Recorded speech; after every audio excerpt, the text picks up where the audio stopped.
Considerada una de las épocas más controvertidas de la historia del rap, la muerte del icono de la música Tupac Shakur fue un misterio durante muchos años. En el momento de su desaparición, la discográfica de Tupac, Death Row Records, se enfrentó a Bad Boy Records, de Notorious B.I.G., Dwayne Keith D. Davis, conocido criado del South Side de Compton, fue uno de los responsables de la muerte de Tupac Shakur. Dwayne Keith D. Davis, conocido miembro de los South Side Compton Crips, fue uno de los sospechosos y admitió su implicación en la muerte de Tupac. Keith también mencionó a Diddy. Más de 2 décadas después, está entre rejas, y esto significa una cosa: Diddy podría ser encarcelado. Quédate conmigo mientras pelamos las capas del caso sin resolver de Tupac. Keith D. acusado. Años después del fatal tiroteo que acabó con la vida de Tupac, a la floreciente edad de 25 años, Keith D. concedió varias entrevistas e incluso escribió unas reveladoras memorias tituladas Compton Street Legend, en las que detallaba su papel en el crimen cometido. El gángster reveló cómo había estado presente en la escena del crimen y cómo había estado en el trayecto en coche en el que se produjeron los disparos. Aún más sorprendentes fueron sus declaraciones sobre Diddy. Keith D. alegó que Diddy ordenó el tiroteo simplemente diciéndole: «Tío, quiero deshacerme de esos tíos». El principal sospechoso alegó que las palabras de Diddy se referían a Pac y a Marion Suge Knight, director de Death Row Records en aquella época. Keith D. hizo esta confesión en 2008 a cambio de inmunidad en un caso de red de PSP. Esta confesión se recogería más tarde en el libro del ex detective Greg Carding, Murder Rap, que arrojó más luz sobre el caso sin resolver. En el momento de la muerte de Tupac, Carding era uno de los detectives encargados del caso. Sin embargo, durante una entrevista con LA Weekly, Diddy rebatió las palabras de Keith D., señalando que eran pura ficción y completamente ridículas. Keith D. se mantuvo en sus 13, afirmando que Diddy sí tenía un asunto pendiente con Knight y Tupac. Señaló que en un principio, Diddy se había peleado con el jefe de Death Row Records, pero después de que Tupac lanzara su fenomenal tema disidente, Hit 'Em Up, la enemistad de Diddy se extendió a él. Cabe destacar que el nombre de Keith D. estuvo entrelazado con el caso de asesinato de Tupac desde el principio, por lo que se sabía que era uno de los sospechosos. Su detención se produjo finalmente el 29 de septiembre de 2023, cuando los agentes del Departamento de Policía de Las Vegas lo detuvieron mientras daba un paseo cerca de su casa en las afueras de Las Vegas. Cuando Keith fue recogido por la policía, parecía tranquilo y sereno, casi divertido por los pensamientos de ser una figura clave en uno de los casos fríos de más alto perfil. A continuación, un jurado de Nevada anunció que había sido acusado de un cargo de asesinato con arma mortal.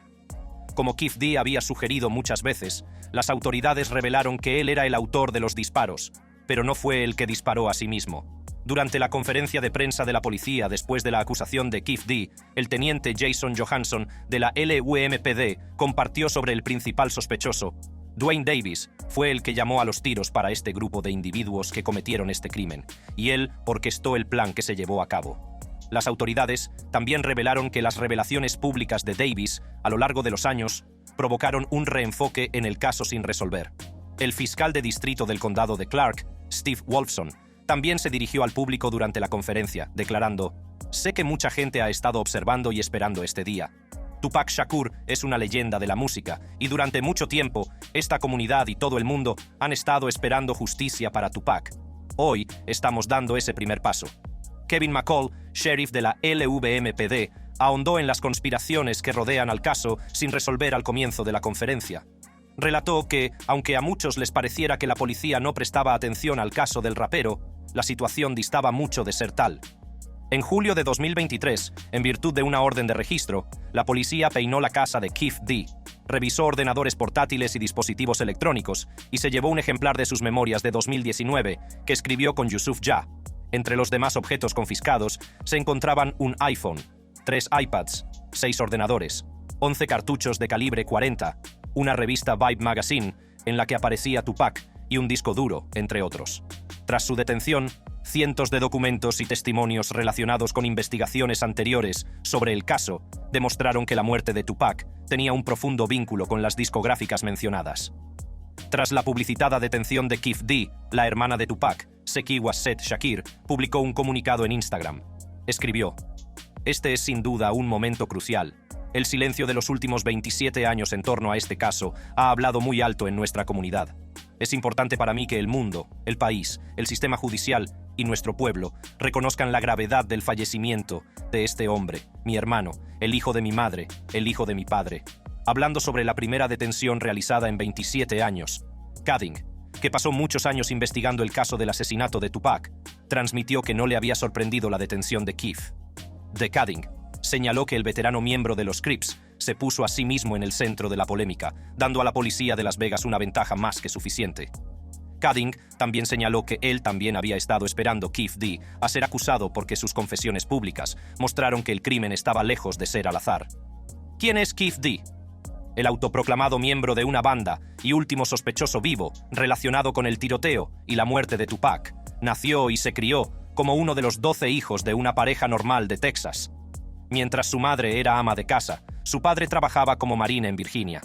La fortuna de sus padres cambió durante sus años de formación. Su padre ganó $50,000, el equivalente a mil de dólares en valor actual, apostando a los caballos en el hipódromo de Agua Caliente, en México. La familia se trasladó a Compton, donde compraron una casa y coches nuevos. En el seno de su familia, Keef D registró algunos momentos desgarradores. Su madre falleció tras luchar contra un cáncer de colon en 1980. Keef solo tenía 15 años en ese momento. También perdió a 2 de sus hermanos. Uno murió de cáncer, mientras que el otro fue asesinado en las calles de Compton. De joven, Keef D era un apasionado del fútbol y jugaba junto a un joven Suge Knight. Ambos eran preadolescentes cuando se unieron por su amor al fútbol. El padre de Suge Knight era uno de los entrenadores, y cada vez que el equipo ganaba un partido, lo invitaba a su casa para celebrarlo. También fue en esa época cuando conoció a Terrence Bubble Up Brown, uno de los 4 sospechosos mencionados en el caso de Tupac. Sin embargo, la trayectoria de su vida cambió cuando se unió a los Crips a los 9 años. La asociación de Keef con los Crips se debió principalmente a la influencia de sus compañeros, y formar parte de una banda estaba de moda. Se metió en el negocio de las drogas para ganar dinero cuando su trabajo en la Universidad de Compton no le servía. Keef D fue detenido en medio de sus trapicheos e ingresó en prisión de 1985 a 1989. Escribió en su libro que ir a la cárcel no le reformó en absoluto, porque solo se endureció. Al crecer, se convirtió en un traficante de éxito y en el cabecilla de una banda de narcotraficantes de Compton. Al crecer en el mismo barrio que Suge Knight y Eazy-E de NWA, Keef no estaba lejos del negocio de la música. Conoció a varias estrellas del hip hop, como Sean Puff Daddy Combs, Notorious B.I.G., Tupac, el equipo de Death Row Records y Bad Boy Records. Durante sus confesiones, Keef D reveló que había invertido dinero en Death Row. Señaló que, a medida que el negocio de la música seguía floreciendo, Suge intentó que más estrellas emergentes como Eazy-E se unieran a su sello. Pero este prefirió quedarse con Ruthless Records junto a Dr. Dre, Ice Cube y la banda NWA, entre otros. Dr. Dre se unió más tarde a Death Row, pero se marchó poco antes de la muerte de Tupac. La conexión de Keef D con Diddy. La conexión de Keef D con Diddy se remonta a los primeros tiempos en que se relacionaba con las estrellas del hip hop. A principios de los 90, Earl Von Zip, Eric Martin, uno de los clientes de Keef de la costa este, le presentó a Puff Daddy en una fiesta. Según Keef, Puffy no parecía ser el auténtico, ya que solo lo veía como un jovenzuelo. Lo describió como un promotor musical arruinado que aún estaba al principio de su carrera. La primera vez que empezaron a hablar oficialmente fue cuando Puff Daddy alquiló uno de los coches de Keef D para el videoclip de Usher de su canción Can You Get With It. Aunque inicialmente acordaron $2,400, Puffy acabó pagando $4,400, porque Usher había estado bailando sobre el capó del coche, y esto provocó algunos daños. Sin embargo, esto no hizo mella en su relación. Según el relato de Keef, Puff Daddy y Knight tenían una amistad cordial, pero las cosas se torcieron cuando las dos discográficas empezaron a producir música mainstream. Alegó que el jefe de la discográfica estaba celoso de Diddy porque su carrera iba viento en popa. El asunto empeoró cuando el ex jefe de Death Row perdió a su amigo Big Jake durante un altercado entre las discográficas en un club de Atlanta. Se dice que Suge culpó a Puffy del incidente. Keef también escribió que recibió una llamada de alguien de Bad Boy Records quejándose de Big CEO, que se refería a Knight. En respuesta, pidió que le dieran 40 o 50 entradas para algunos espectáculos de Bad Boy para ofrecer protección en todos sus conciertos. Keef compartió que Puffy respondió haciendo lo que le pidió, y a su vez, él y los Crips siempre asistieron a todos los shows de Puff Daddy en la costa oeste. Señaló que llegaron a ser muy cercanos, que casi siempre sabía dónde estaba Puffy en todo momento. Keef escribió en sus memorias que Puffy se puso bastante aprensivo de la supuesta tensión entre él y Death Row Records, que tenía ex-SEALs de la Marina trabajando en su destacamento de seguridad. Recordó que una vez se reunió con Von Zip y Puff Daddy en un club y que este último le dijo que tenía un par de problemas de los que había que ocuparse. Según Keef, Puffy mencionó a Suge Knight y a Tupac, y él, a su vez, le aseguró que la situación se resolvería. Keef alegó además en su libro que Puffy ofreció $1,000,000 para matar a Tupac y Knight. Aunque no parecía tener una venganza contra Tupac, en el momento Diddy supuestamente le envió en una misión, se convirtió en más invertido en el objetivo del rapero después de la tripulación de Tupac atacó a su sobrino Orlando Baby Lane Anderson. Esto se debió a que estalló una reyerta entre una banda rival de Death Row y uno de los amigos de Keef D. La banda rival le dio una paliza, pero cuando llegaron los refuerzos, pudieron defender su honor. Esto llevó íntimamente a que le arrebataran una cadena de Death Row. El rapero Napoleon de los Outlaws declaró que en el momento en que la cadena fue arrebatada, corría el rumor de que Diddy había hecho correr la voz de que cualquiera que pudiera arrebatar una cadena de Death Row sería recompensado con $10,000. Otra pelea estallaría entre Pac y Baby Lane, que hizo que Keef D se enfadara. Fue entonces cuando se decidió a seguir con los planes de acabar con el rapero California Love. Keef repetiría su versión de lo sucedido a Tupac y de cómo fue abatido a tiros en documentales como Death Row Chronicles de BET. Basándose en sus palabras, se produjo una docuserie de Netflix de 10 capítulos Unsolved, The Tupac and Biggie Murders. Antes de publicar sus memorias y conceder sus impactantes entrevistas, Keef D mencionó por primera vez a Diddy y a su primo, Baby Lane, en su interrogatorio de 2008 con la policía de Los Ángeles. Cuando fue interrogado por primera vez en 1997, no mencionó a nadie. Esto quedó registrado en Murder Rap, que originalmente se centraba en el asesinato de Notorious B.I.G., asesinado meses después de la muerte de Tupac. Las investigaciones en torno a la muerte de Biggie Smalls convencieron a Cutting de que los asesinatos de los dos iconos del rap estaban relacionados. 2018 marcó la primera confesión pública de Keef D y quedó registrada en Death Row Chronicles. Reconoció que era el único testigo vivo de lo que le ocurrió a Tupac aquella fatídica noche de otoño de Las Vegas. Aunque Keef D mantiene su postura sobre el papel de Puff Daddy en la muerte de Tupac, en 2008 declaró a las autoridades de Los Ángeles que nunca recibió de el pago de $500,000. A pesar de todo, y de que su nombre salía constantemente a relucir, Diddy ha negado todas las acusaciones. 5 años después de desestimar la acusación de Keef D, mientras hablaba con LA Weekly, Diddy mantuvo su postura en otra entrevista. No hablamos de cosas sin sentido. Ni siquiera nos entretenemos con tonterías, hermano. Así que ni siquiera vamos a ir allí, con el debido respeto. Te agradezco como periodista que preguntes. Gracias. Cuando se le pidió que hiciera un comentario al respecto, Diddy dejó claro que no se metería en la conversación. El cantante de I'll Be Missing You aludió a llevar una nueva vida, ya que hizo una referencia a su forma pasada de enfoque y reacción a los acontecimientos del pasado. Diddy mencionó el crecimiento al afirmar: todos hacemos las cosas de maneras que quizá tú puedas hacer mejor. Yo intento encontrar formas de hacerlo mejor. Sé que estoy en el ojo público. Tengo que manejar todo tipo de cosas diferentes. Todos ustedes tienen un trabajo que hacer. No es ningún problema, pero controlo lo que digo. No me meto en tonterías. No tengo nada más que amor por todos. Dios me envió a esta tierra para dar vida, para inspirar vida, para hacer solo cosas que sean positivas. Cualquier cosa negativa que haya hecho, eso es obra del diablo. Al fin y al cabo, el diablo es un mentiroso y no puedo alimentar la negatividad ni nada parecido cuando tengo el control de mí mismo. Así que siempre tengo que esforzarme y mejorar.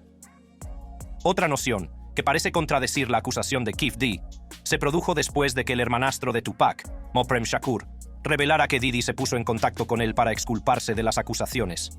Sin embargo, el chico Puff me llamó en su día, me dijo: solo quiero que sepas que no tengo nada que ver con el asesinato de tu hermano. Sé quién eres, pero nunca nos conocimos, y solo quiero llamarte de hombre a hombre y hacerte saber que no tengo nada que ver con la muerte de tu hermano.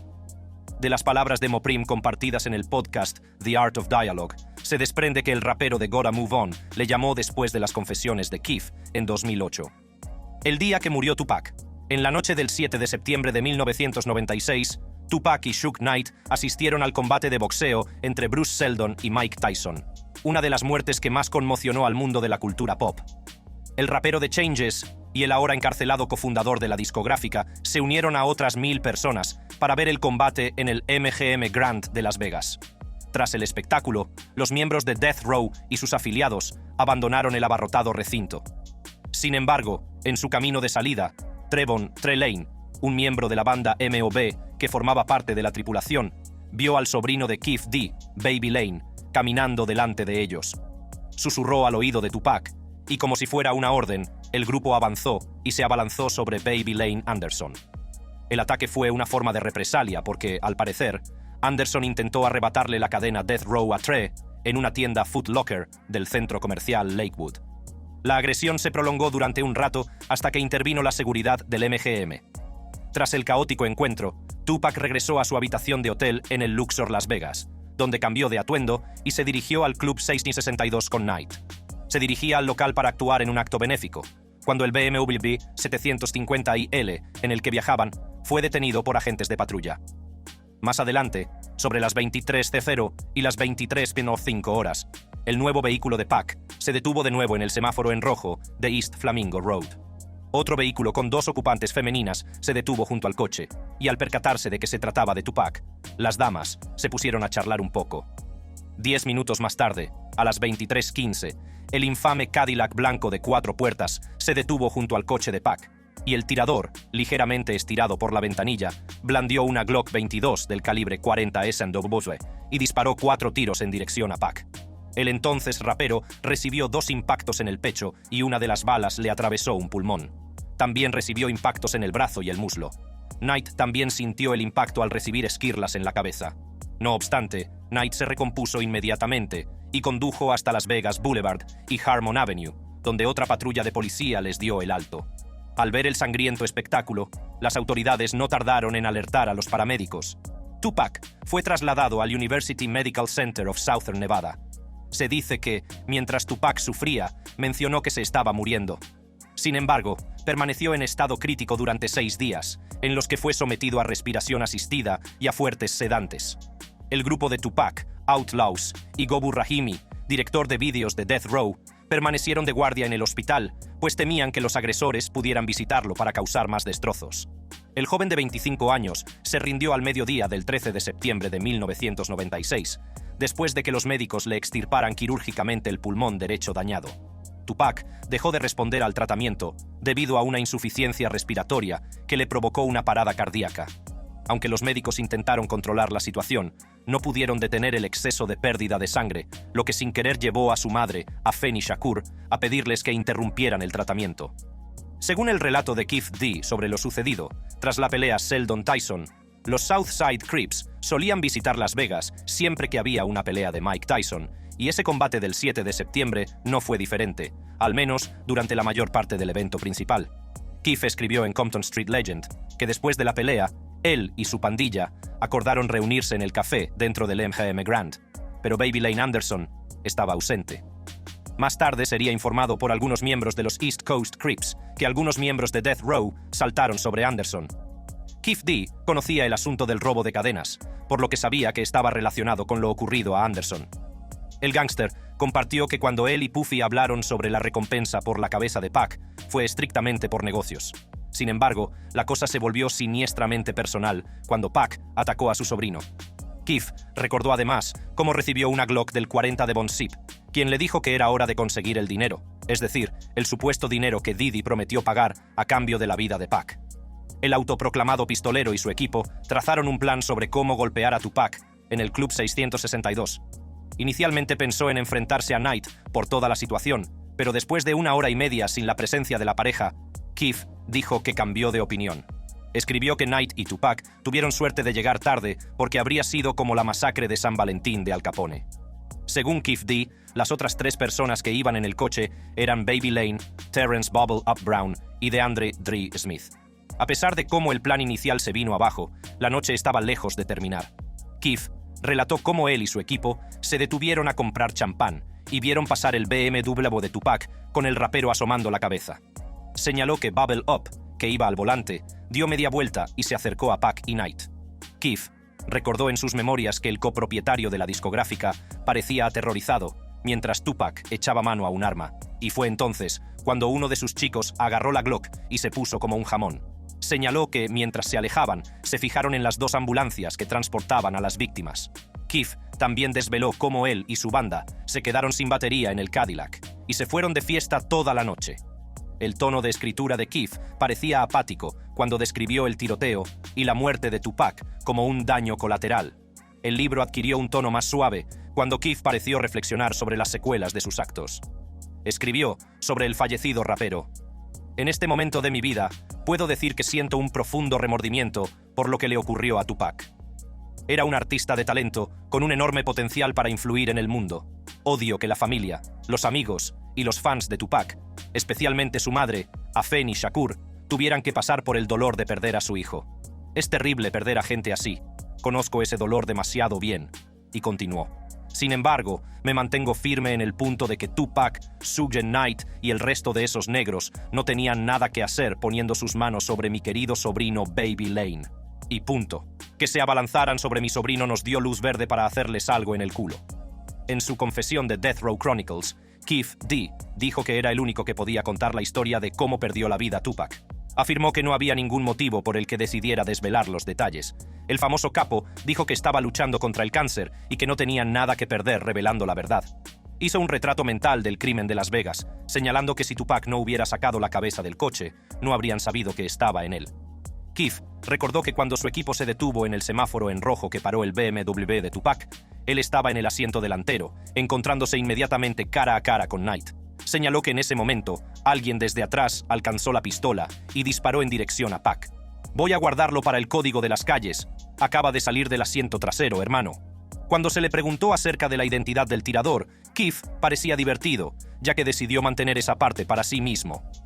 Caso de asesinato sin resolver. El hecho estaba consumado, por lo que el Departamento de Policía Metropolitana de Las Vegas tuvo que buscar a los culpables.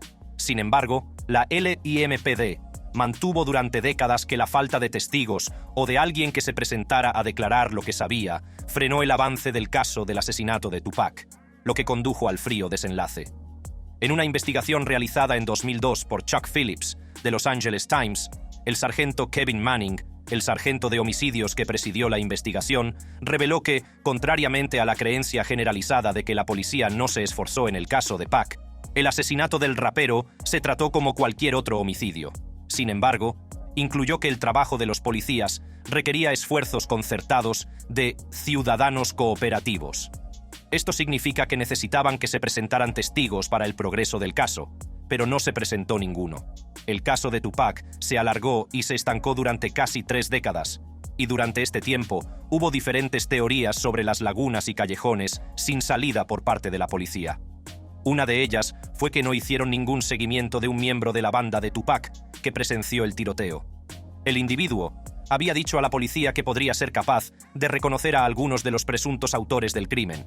Este testigo potencial moriría semanas después en un tiroteo no relacionado. Las autoridades descartaron los sucesos previos al tiroteo, incluido el altercado físico de Tupac con un miembro de una banda. L. A Times sostuvo que, gracias a la información obtenida de documentos judiciales, entrevistas de investigadores y conversaciones con miembros de la banda, había indicios claros de que el ataque mortal a Tupac procedía de la banda de Compton, los Southside Crips. Esto significaba que la policía de Las Vegas tenía que investigar a fondo en Compton para llegar a la raíz del asesinato relacionado con la banda, o al menos obtener una pista más sólida. Esto solo podría hacerse a través de algún tipo de esfuerzo de colaboración con el Departamento de Policía de Compton.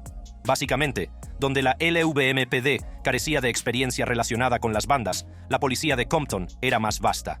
Esta última se había ocupado de cuestiones relacionadas con las bandas desde que los miembros de las mismas eran niños pequeños. Algunos agentes de la policía de Compton habían visto a miembros de bandas entrar y salir del sistema, por lo que les habría resultado más fácil obtener información valiosa. El revelador artículo del LA Times sobre el caso de Tupac también incluía deducciones de que las autoridades de Las Vegas, que llevaban el caso del homicidio, recelaban de colaborar con las autoridades de Compton. Les preocupaba el nivel de afinidad que la policía tenía con las bandas y sus patrocinadores de la industria del rap, lo que podría dar lugar a filtraciones de información. Las imágenes de vigilancia del vestíbulo del MGM Grand, donde Tupac y su banda atacaron a Baby Lane, fueron examinadas por los investigadores de la banda de Compton una semana después del tiroteo. Anderson fue inmediatamente identificado mientras explicaba su afiliación a la banda. También se descubrió que el séquito que se unió a Tupac para darle la paliza eran Bloods. Bobby Ladd, investigador de homicidios de la unidad de bandas de Compton en aquella época, reveló cómo la unidad informó a la policía de Las Vegas de que creían que los Southside Crips habían participado en la muerte de Pac y que Anderson fue quien efectuó los disparos. Sin embargo, la policía de Las Vegas se aferró a sus propias deducciones de que el ataque al MGM Grand no tenía nada que ver con la muerte de Tupac. En concreto, Manning transmitió que Anderson parecía ser un individuo cualquiera que pasaba por allí y se enzarzó en una discusión con Tupac. Incluso sugirió que el individuo podría no haber sabido que se trataba de Pac. Los expertos también opinaron sobre cómo la unidad de homicidios de Las Vegas abordó el caso de Tupac. Wes McBride, que fue presidente de los investigadores de bandas de California, reveló que pasar por alto la pelea de bandas en el MGM fue un error. Señaló: "En la cultura de las bandas, esa pelea era un delito mortal. Si avergüenzas a un pandillero en público, se vengará". Lou Sabelli, de la Unidad de Bandas de Nueva York y vicepresidente de los investigadores de bandas de la costa este, compartía un sentimiento similar. Dijo: "Si en Nueva York se produjera un tiroteo desde un coche y descubriéramos que 3 horas antes hubo una paliza de bandas en la que estuvo implicada la víctima del asesinato, te garantizo que esa sería mi pista número 1. Hay que reconocer que el Departamento de Homicidios de Las Vegas gestionó mal sus posibilidades de atrapar al asesino de Tupac y a los demás implicados en el crimen. Sin embargo, como mencionó Keefe D., él es la última persona viva que estuvo en el Cadillac blanco. ¿Qué pasó con los otros 3? Baby Lane Anderson, el hombre que supuestamente disparó varias veces e hirió a Tupac 4 veces, murió 2 años después, en una pelea de bandas no relacionada.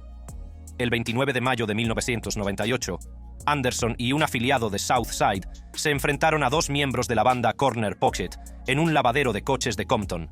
Las cosas no tardaron en torcerse y todos desenfundaron sus armas de fuego. Los 4 hombres fueron alcanzados y Anderson fue trasladado de urgencia al Martin Luther King Jr. Community Hospital de California. Sufrió el impacto de un disparo en el pecho y una camisa mientras llegaba al hospital. Anderson falleció. DeAndre Dre Smith falleció en 2004 por problemas de salud. Bubble Up, que conducía el Cadillac blanco, falleció en 2015. Bubble Up, que tenía 53 años en ese momento, fue encontrado muerto con múltiples disparos en el bloque 4800 de East Compton Boulevard. El departamento del sheriff del condado de Los Ángeles fue alertado del caso de 2 hombres encontrados sin respuesta en una tienda de marihuana. Con la muerte de casi todos los presuntos sospechosos que podrían haber estado implicados en la muerte de Tupac, parecía que la familia Shakur nunca obtendría justicia, y el caso frío solo perduraría más. Tampoco ayudó que la falta de cierre durante 27 años provocara teorías conspirativas de que Pac seguía vivo.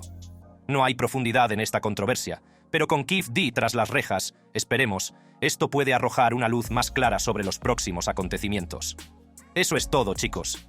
Estamos de acuerdo en que el desarrollo de la corta pero impactante vida de Tupac arrojó luz sobre los problemas relacionados con las bandas y los sucesos que cambiaron su vida. La serie de indicios relacionados con el asesinato de Tupac en los últimos tiempos podría significar que la policía está en camino de cerrar el infame caso sin resolver. Si te ha gustado este vídeo, no te pierdas nuestra próxima actualización en profundidad, ya que seguimos profundizando en los peligrosos aspectos relacionados con las bandas en la vida de muchos raperos. Adiós.